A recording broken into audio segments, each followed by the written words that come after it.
पूजनीय भाई जी, आदरणीय उपस्थित भक्त समाज, भगवत अनुरागी माताओं तथा बहनों, प्यारे बच्चों, हम सभी इस घर के पवित्र प्रांगण में बैठकर काफ़ी देर से प्रभु की महिमा का गुणगान भजनों के माध्यम से कर रहे थे। और आज हम सभी यहाँ पर श्री कृष्ण जन्माष्टमी मनाने के लिए एकत्रित हुए हैं। तो सबसे पहले आप सभी को श्री कृष्ण जन्माष्टमी की बहुत बहुत शुभकामनाएं, बहुत बहुत बधाई। तो आज भगवान की लीलाओं को सुनने का दिन है, भगवान की लीलाओं का आनंद लेने का दिन है। तो उन्हीं लीलाओं में से हम कुछ ही लीलाएं सुन पाते हैं। और आज इस सत्संग हमारे पास मौका है उस परमपिता परमात्मा को, भगवान कृष्ण को याद करने का, उनकी जन्माष्टमी को मनाने का हमारे पास वो मौका है कि हम जो संदेश उन्होंने अपने जीवन में दिया उस संदेश को सत्संग के माध्यम से अपने जीवन में उतारें। तो भगवान की लीलाओं में से एक लीला है जिसको भजन के माध्यम से समझाया गया, भजन के माध्यम से गाया गया। तो भगवान कृष्ण एक छोटे से थे। तो हम अक्सर सुनते हैं कि भगवान गोपियों से छेड़छाड़ करते थे, उनको परेशान करते थे। तो गोपियां भी उनको परेशान करने के लिए उनकी यशोदा माता से डांट पड़वाने का कोई मौका नहीं छोड़ती थी। तो जब एक बार भगवान कृष्ण रोते हुए घर पे आते हैं तो माँ यशोदा क्या कहती है? बनवारी ओ कृष्ण मुरारी, बता दे कौन मारी, पूछे यशोदा मात रे, लाला कहो थारे मनरारी बात रे। बनवारी ओ कृष्ण मुरारी, बता दे कौन मारी, पूछे यशोदा मात रे, लाला कहो थारे मनरारी बात रे, लाला कहो थारे मनरारी बात रे। भेजो तो लाला तने गहुआ चरावण, भेजो तो लाला तने गहुआ चरावण, रोवत रो क्यों घर आयो, भेजो तो लाला तने गहुआ चराने, भेजो तो लाला तने गहुआ चराने, रोवत रो क्यों घर आयो, रोवत रोवत घर किनर संग झगड़ो कर लीला, किनर संग झगड़ो कर लीला, माटी में क्यों भर आयो, माटी में क्यों भर आयो। कुणकर मारी बाम बता दे भैया यूं पुचकारे, लाला रोवे दर्द घड़ो होवे, और भैया तेरे हाथ रे, लाला कहो थारे मनरारी बात रे, लाला कहो थारे मनरारी बात रे। बनवारी ओ कृष्ण मुरारी, बता दे कौन मारी, पूछे यशोदा मात रे, लाला कहो थारे मनरारी बात रे।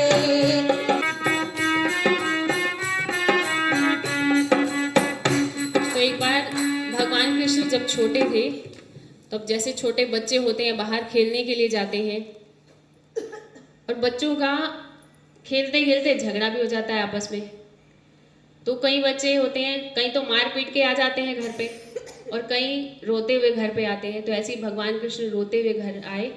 तो माता यशोदा भगवान से पूछती है कि क्या हुआ, तुम रो के क्यों घर पे आए हो, और तुम मिट्टी में सने हुए हो, क्योंकि बच्चे मिट्टी में खेलते हैं तो मिट्टी लग जाती है, तो कपड़े गंदे करके वो आए घर पे और रो रहे। तो माता यशोदा उनसे पूछती है कि तुम रो क्यों रहे हो और मिट्टी में क्यों इतना सन के आए हो, किसने तुमको मार दिया, किससे तुम झगड़ा करके आए हो। और माँ बड़े प्यार से पुचकार के उनसे पूछती है, लेकिन भगवान कृष्ण रोते ही जाते हैं। तो भगवान कृष्ण क्या कहते हैं, बैठो तो मैया मैं तो कदम के नीचे, बैठो तो मैया मैं तो कदम के नीचे, बोली गुजरिया बंसी बजा, बोली गुजरिया बंसी बजा, बैठो तो मैया मैं तो कदम के नीचे, बैठो तो मैया मैं तो कदम के नीचे, बोली गुजरिया बंसी बजा, बोली गुजरिया बंसी बजा, नाट गयो मैं नाही बजाऊं, नाट गयो मैं नाही बजाऊं, छीनी बंसी दीदी बगा, छीनी बंसी दीदी बगा, आज गुजरिया मारी मन हिल मिल करके सारी बंसी तोड़ी, कलाई भी मरोड़ी और मारी मेरे लात रे, मैया कोई ना सुनी मेरी बात रे, ओ कृष्ण मुरारी बता दे फुलवारी, मुझे यशोदा मात रे, लाला कहो तारे मन रारी बात रे, लाला कहो तारे मन रारी बात रे। तो जब माँ यशोदा, अब जैसे बच्चे रो रहे हैं, माँ बड़े पुचकार के प्यार से सिर पे हाथ फेर के पूछती है, तो बच्चा जो भी सारी बात होती है सारी बात बता देता अपनी माँ को। तो ऐसी माँ यशोदा जब पुचकार के भगवान कृष्ण से पूछती है कि क्या हुआ, तुम रो के क्यों आए हो, मिट्टी में क्यों सने और रोते ही जा रहे हो। तो वो कहते हैं कि मैं तो कदम के पेड़ के नीचे बैठा हुआ था, तो जो गुजरियाँ थी वो कहती हैं कि मुझे बंसी बजाओ, और मैंने कहा कि मैं तो नहीं बजाऊंगा। तो वो जबरदस्ती करने लगी कि बजाओ, तुम्हें बजानी पड़ेगी। तो मैंने कहा नाट गयो मैं ना ही बजाऊं, मैंने कहा मैं तो नहीं बजाऊंगा। तो उन्होंने बंसी छीनी और फेंक के मारी, मेरी बंसी तोड़ दी, बंसी तो तोड़ी और साथ में मेरी कलाई भी मरोड़ दी, मुझे लात भी मारी, मुझे बहुत मारा, इसीलिए मैं रो के आया। तो माता यशोदा को बड़ी दया आती है। तो फिर माँ यशोदा बड़े प्यार से उनसे पूछती है।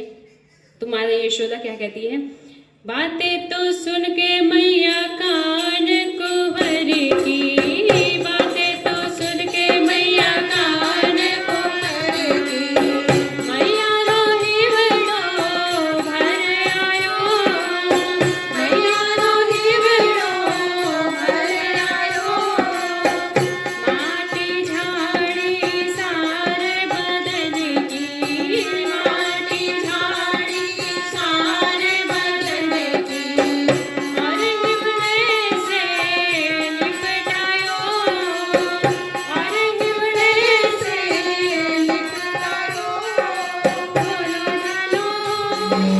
बोलो ढालो कछ नहीं जाने मेरो यो गोपालो, गुजरी कोटी पकड़ूंगी जाए चोटी, यो मैया झुंझलात रे, लाला कहो तारे मन रारी बात रे, गुजरी कोटी पकड़ूंगी जाए चोटी, यो मैया झुंझलात रे, लाला कहो ना सुनी रारी बात रे।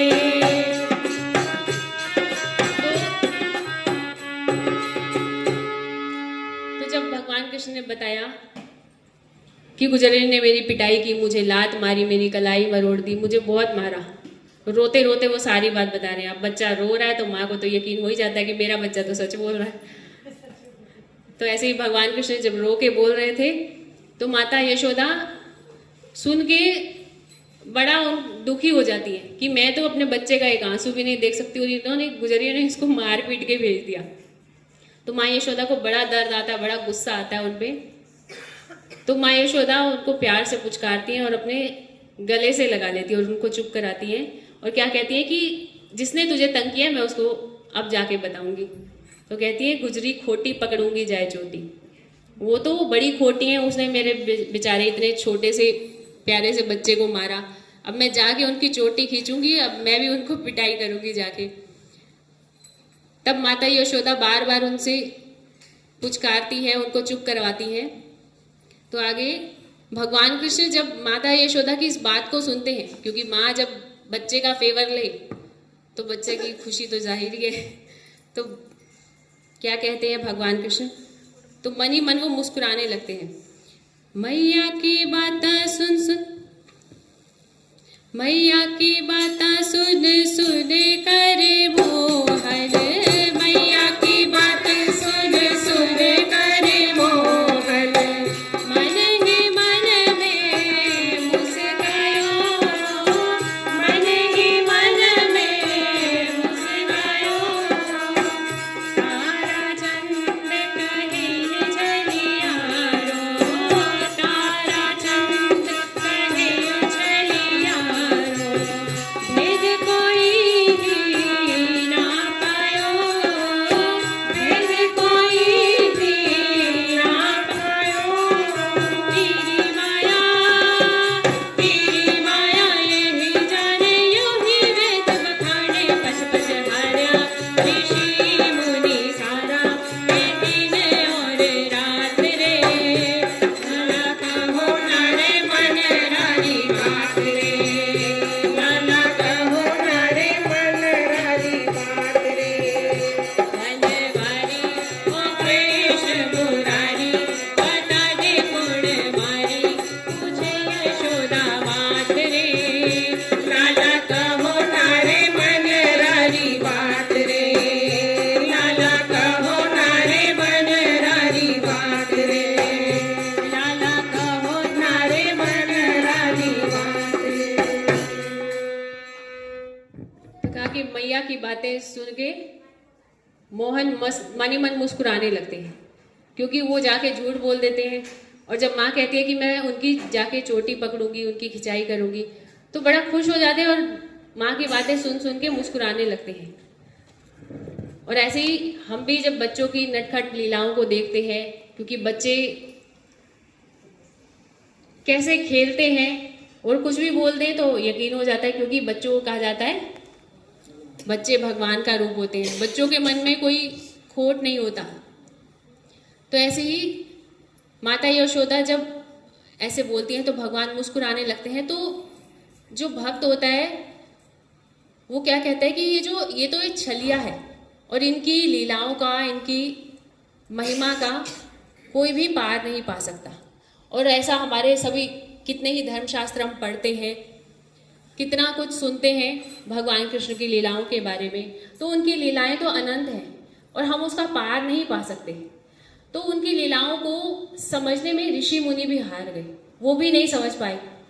तो कहा कि पच पच हार्या ऋषि मुनि सारा, दिन और रात रे।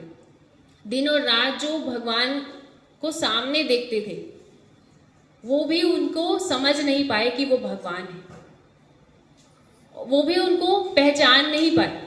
तो हम सुनते हैं कि उस समय भगवान कृष्ण थे तो उनका कितना विरोध होता था, लेकिन आज देखो कि तो सारा संसार कृष्ण जन्माष्टमी को मना रहा है, सारा संसार भगवान कृष्ण की पूजा कर रहा है।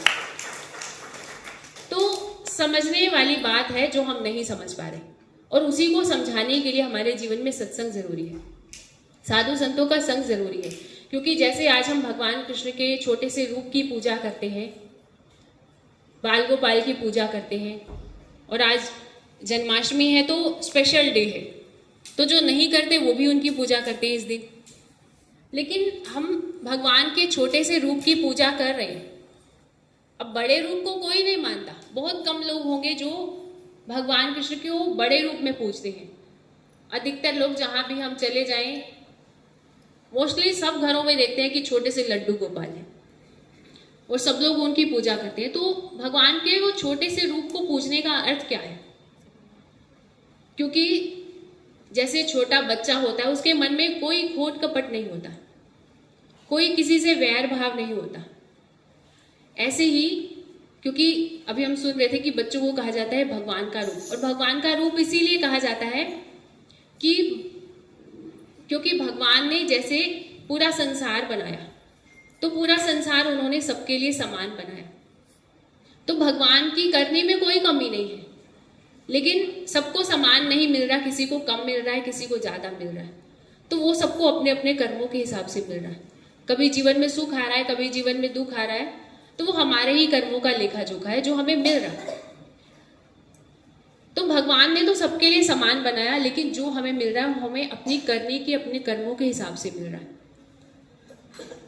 तो बच्चों को कहा जाता है भगवान का रूप, वो इसीलिए कहा जाता है क्योंकि बच्चों का मन बड़ा पवित्र होता है, बड़ा निर्मल होता है।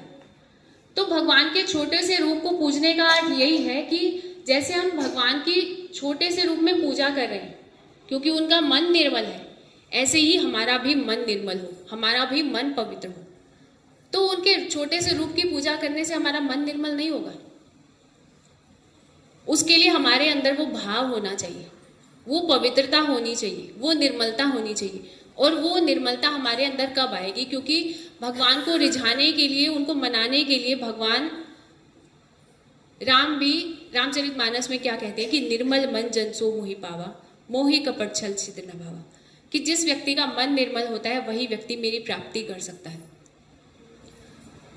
तो हमें भी अगर उस परमपिता परमात्मा को मनाना है तो हमें भी उस तरीके की निर्मलता चाहिए। हमारा जो मन है वो पवित्र होना चाहिए। और वो मन हमारा पवित्र कैसे होगा? हमारा मन पवित्र होगा सत्संग में आके, साधु संतों के वचनों को जब हम सुनेंगे और सुनकर उस पर विचार करेंगे, उसे अपने जीवन में उतारेंगे। क्योंकि उनकी लीलाओं का तो कोई हम पार नहीं पा सकते। भगवान की लीलाएं अनंत हैं, जिसके लिए कहा कि हरि अनंत हरि कथा अनंता, कहीं सुनही बहुविधि सब संता। सब अपने अपने हिसाब से जिसको जो चीज पसंद आई उसने वैसे ही उस रूप में उसको चाहा, उस रूप में उसको मनाने का प्रयास किया। लेकिन आज हम छोटे से बाल गोपाल की पूजा करते हैं, वो उसका कारण यही है कि जैसे बच्चे का मन निर्मल होता है वैसे ही हमारा भी मन निर्मल हो। और उसी मन को निर्मल करने के लिए हमें कहीं और जगह भटकने की जरूरत नहीं है। उस मन को निर्मल करने के लिए जरूरी है मन की एकाग्रता, जरूरी है मन का कंसंट्रेशन। और मन का कंसंट्रेशन कब होगा? जब हम संतों की वाणी को सुन के, संतों के वचनों को सुन के उसे अपने जीवन में उतारने का प्रयास करेंगे। उनसे हम कुछ सीख लेंगे, क्योंकि लीलाएं गाते गाते, नाचते नाचते तो पूरी उम्र बीत जाती है। पर ये जीवन हमें किस काम के लिए मिला है, वो चीज अगर हमें समझ नहीं आई तो हमारा इतना सब कुछ करना व्यर्थ है। तो उसकी भक्ति के लिए, उसको पाने के लिए, उसको मनाने के लिए मन के अंदर भाव होना चाहिए। और वो भाव था गोपियों में, वो भाव था मीरा में, वो भाव था सुदामा में। और भी जो भी भक्त हुए, जिनका नाम आज हम सुनते हैं, उन्होंने भगवान को पाया कैसे? त्याग और तपस्या से। और हम भी अक्सर भजन गाते हैं कि त्याग तपस्या भक्ति सच्ची लगन जहां है, भक्ति की शक्ति से एक दिन जीत होगी। तो उसको पाने के लिए सबसे पहले हमारे अंदर त्याग और तपस्या होनी चाहिए। तो जन्माष्टमी पे अक्सर हम सुदामा जी की कहानी जरूर सुनते हैं। और सुदामा जी जिनके पास कुछ भी नहीं था, और उनके पास कुछ नहीं था, उसका कारण क्या था कि उन्होंने भगवान के हिस्से के चने खा लिए थे, और जिसका भुगतान उनको कितने टाइम तक करना पड़ा। और वो भी पूरा जीवन करना पड़ता अगर वो भगवान की शरण में फिर नहीं जाते, फिर अपना समर्पण उनके प्रति नहीं करते। तो जब उनके पास कुछ नहीं था, वो चावल मांग के लाते हैं, और वो 3 मुट्ठी चावल भगवान को, जो उनकी पूरी संपत्ति थी, भगवान को जाके समर्पित कर देते हैं, अर्पण कर देते हैं। तब भगवान उन 3 मुट्ठी के बदले में उनको सब कुछ दे देते हैं। उनको कितने लोग दे देते हैं। तो उसका कारण क्या था कि उनका समर्पण था। लेकिन उनका सब कुछ खोया किस कारण? क्योंकि उन्होंने कपट किया। तो सत्संग हमारे मन से इन अशुद्धियों को ही बाहर निकालने का काम करता है। जो हमारे मन के अंदर छल कपट है, दूसरों से ईर्ष्या, द्वेष भाव, और वो हमारे अंदर इतनी बारीकी से छुपी होती है, जैसे घर के अंदर घर पूरा पैक है आपका, उसमें जरा सी भी जगह नहीं है कि चींटी भी अंदर आ जाए। लेकिन क्या होता है, और आप घर की सफाई भी रोज करते हैं, पर अगर आपने एक दिन अगर झाड़ू नहीं लगाया तो क्या होता है, धूल कहीं से भी अपना रास्ता बना लेती है। अब घर आपका सारा पैक पड़ा है, सब कुछ बंद है, लेकिन क्या होता है, धूल कहीं ना कहीं से अपना रास्ता बना लेती है। ऐसे ही जो हम इस संसार में रह रहे हैं, ये संसार के विषय विकार, जिसके लिए हम आरती में गाते हैं कि विषय विकार मिटाओ पाप हरो देवा। वो विषय विकार, वही वो धूल मिट्टी संसार की, जो हम किसी ना किसी रूप में हमारे अंदर आ रही है। और वो विषय विकार, वो धूल मिट्टी, वो डस्ट कैसे निकलेगी? क्योंकि वो डस्ट कहीं से भी घर पैक है और कहीं से भी रास्ता बना लेती है। ऐसे ही हम कभी कभी बैठे होते हैं, कोई भी बात नहीं सोच रहे होते, लेकिन कहीं ना कहीं से मन में कुछ ना कुछ, कभी किसी की याद आएगी, कभी किसी की याद आएगी, फिर और कुछ नहीं याद आता तो ये याद आ जाता है कि उसने कितने साल पहले मेरे साथ ऐसे किया, मुझे कुछ कहा, मेरे साथ बुरा किया। तो पता नहीं कितने सदियों पहले की हम कह सकते हैं, सदियां ही तो बोल सकते हैं, क्योंकि उसके बाद जीवन में कितनी घटनाएं घटी, उसके बाद जीवन में कितना कुछ हमारे बीता, लेकिन वो फ्री बैठे हैं तो कोई ना कोई बात बहुत सालों पहले की हमारे अंदर आ जाती है, हमारे मन में आ जाती है। तो वो उसी तरीके से जैसे घर के अंदर डस्ट आ जाती है, धूल आ जाती है, तो उस धूल को जब हम साफ नहीं करेंगे तो हमारा घर साफ नहीं लगेगा। इसीलिए हम रोज घर में झाड़ू लगाते हैं, रोज घर की सफाई करते हैं। ऐसे ही मन की सफाई करना भी जरूरी है। और बहुत से लोग हैं जो कहते हैं कि क्या है, रोज वही सुनाया जाता है सत्संग में, क्या करना है रोज सत्संग में जाके। मोस्टली लोगों की यही थिंकिंग होती है, क्योंकि लोगों को आनंद किस में आता है, बस नाच लिया, गा लिया, खा पी लिया, बस यही हमारी भक्ति है। लेकिन जैसे घर की धूल साफ करने के लिए डेली झाड़ू लगाना जरूरी होता है, ऐसे हम कभी भी बैठे हैं, मन के अंदर कुछ भी बात आ रही है, कोई भी पता नहीं कितने सालों पहले की जो बात आ रही है, वो बात, वो क्या है, वो डस्ट है, वो धूल है, जो कहीं से भी अपना रास्ता बना लेती है। और उस धूल को साफ करने के लिए हमारे मन के अंदर भी झाड़ू लगाना जरूरी है, क्योंकि हम अक्सर भजन गाते हैं कि हमने आंगन नहीं बुहारा, चंचल मन को नहीं संभाला, कैसे आएंगे भगवान। तो जब तक हम अपने मन को साफ नहीं करेंगे, मन की इस गंदगी को साफ नहीं करेंगे, इन विषय विकारों को हटाने का काम नहीं करेंगे, तब तक वो परमपिता परमात्मा हमें कैसे मिलेंगे। तो उसके लिए हम आरती में गाते हैं कि श्रद्धा भक्ति बढ़ाओ संतन की सेवा, कि हे परमपिता परमात्मा हमारे अंदर उस श्रद्धा भक्ति को, श्रद्धा भाव को बढ़ाओ, और हम साधु संतों की सेवा करें, उनका संग करें, सत्संग को सुने, ताकि हमारे मन से ये विषय विकार निकल जाए। और साधु संत जब प्रसन्न होंगे तभी हमें वो उस परमपिता परमात्मा को पाने का रास्ता बताते हैं। तो आज हम सभी को ये मौका मिला है कि हम अपने मन को पवित्र कर सके, क्योंकि भगवान को तो सभी पूज रहे हैं, लेकिन क्या भगवान को हम मना पा रहे हैं?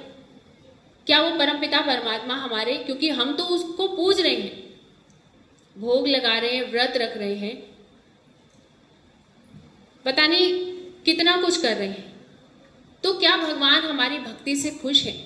तो उसको जानने का तरीका भी हमें पता होना चाहिए, और वो तरीका हमें संतों के संग में बैठ के ही पता चलता है।